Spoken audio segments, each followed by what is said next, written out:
summer is here, so let's paint some palm trees. This is a super easy beach painting to start off the summer.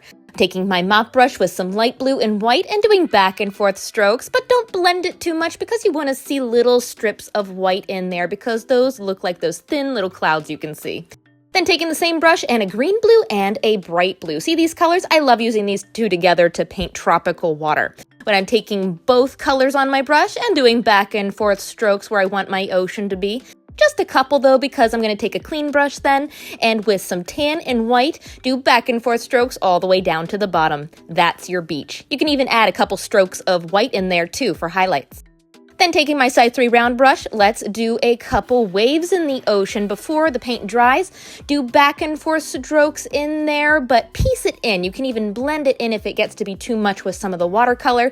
They're horizontal with the other strokes, but they can be slightly wavier to make it look like the water isn't so flat. Perfect. All right, taking a size 8 round brush then, I'm taking mostly white, but a little bit of the color from the water, and doing a long wavy line where the ocean meets the beach. That's the froth. Let's make that a little bit more blue, and then I'm going to do another wavy line in front of it with just white. There you go, the water's coming up onto the beach. Now, did you know that a dish sponge makes a great alternative to an artist sponge? You can use either side, but I'm gonna use the one with a little bit more holes, the yellow side. And let's dip it into the white, and when you bounce it, it gets it looking like froth. Isn't that cool? So I'm carefully going to bounce that along that wavy line. There, that really does look like froth. That's so cool. You can cut up the sponge a little bit to make it a little bit more manageable, but I'm just using the corner and making it a little bit uneven. It looks like the waves are crashing on the beach. Super fun. All right, this is a super easy beach, but we are going to add some palm trees. So taking a size 8 round brush and some dark brown, we're going to plant our first tree.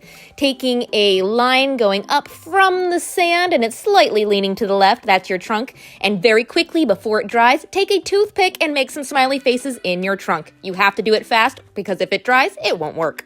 I always like to try this to see if I like it. If not, you can paint over it. What I am going to do is I'm going to take some tan and add a highlight on the one side.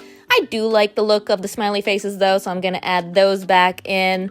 There we go. There's a palm tree trunk. Let's give them a friend on the right side. I'm going to plant another one in the sand and have it leaning to the right. Add that highlight, and then very quickly before it dries, add some smiley faces. But I'm doing mine from the right side this time, not the left. And the bottoms look kind of funny, so we got to plant them. And by doing that, I'm taking some tan and brown, doing back and forth strokes underneath, and that's going to make it look like it has a shadow too, which is perfect.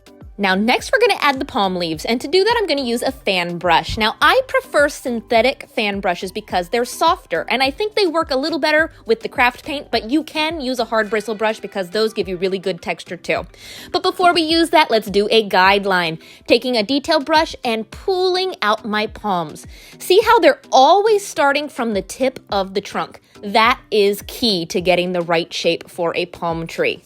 So I'm always doing that, and then I'm taking the fan brush and just pulling out and down the same color. I'm using a really dark green to start, following those guidelines, and the texture from the brush is going to make it look like a palm. Look how easy that is. This is so much fun, and it's actually pretty relaxing too. It takes a little bit of time to learn how to curve the brush, but once you get the hang of it, it's so much fun. So for the other one, use the detail brush to get your guideline, and then go back in with your fan brush and pull out and down, very carefully keeping with that guideline. There. Now, because I started with a really dark green, I want to make them a little bit brighter, so I'm going to go back in over top of the dark green with a medium green. That's going to make them look a little bit more three-dimensional. Same brush stroke all the way around. And this is also the time to see if you need to add any extra palms. Some of them get a really funny part at the top. If you see a big gap at the top, add a little extra branch. There we go. That balanced it out. And I can't not add a sun, so taking my large pouncer, I'm just pressing down and pulling up, yellow and white. There's a perfect sun. Okay, now if you really want to get into detail with your palm trees, let's give them some shading. After using the two dark colors, I'm going to go in with a bright green and add a little coat of that to each of the branches. And towards the middle, not even going all the way out, I'm going to use the middle green. And then the third shade of green, the darker green, you're going to want to do that just in the very, very center of them. Watch what's going to happen when you add that little tiny stroke. See that?